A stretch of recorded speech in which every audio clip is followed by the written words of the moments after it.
ترک کے اندر ایک مسجد ہے، اس کا نام ہے، اب پتہ نہیں اس کو ہوگی مسجد یا نہیں ہوگی کسی زمانے میں، کہتے اس مسجد کا نام ہے کأنی اکلت، مسجد کأنی اکلت، مسجد کا نام ہے کأنی اکلت، اس کا معنی کیا ہے؟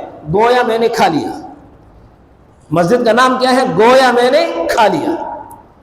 کہتے ایک غریب آدمی تھا، غریب، مزدوری کرتا تھا، محنت کرتا تھا، محنت مزدوری کر کے کچھ پیسے بچ جاتے تھے، دل میں آتا تھا آج بریانی کھانے کو دل چاہتا ہے، بریانی کھانے کو دل چاہتا ہے، پھر سوچتا تھا کہ بھئی یہ جو بریانی کھانے کے پیسے ہیں اس کو ایک جگہ رکھ کر مسجد کے لیے بچاتا ہوں، پھر کسی زمانے میں مسجد بنا لوں گا۔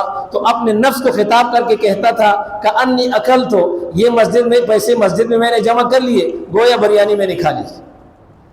اب کچھ عرصے کے بعد پیسے آتے تھے ان کے ہاتھ میں، پھر کچھ چیز کا شوق، تکہ کھا لیتے ہیں، قورمہ کھا لیتے ہیں، کسی چیز کو کھانے کا شوق ہوتا تھا، تو دل میں نفس کو خطاب کر کے کہتا تھا کہ انی اکلت، گویا میں نے یہ قورمہ کھا لیا، میں نے کھڑائی کھا لی، اور وہ پیسے وہاں جا کر کے جمع کرتے تھے۔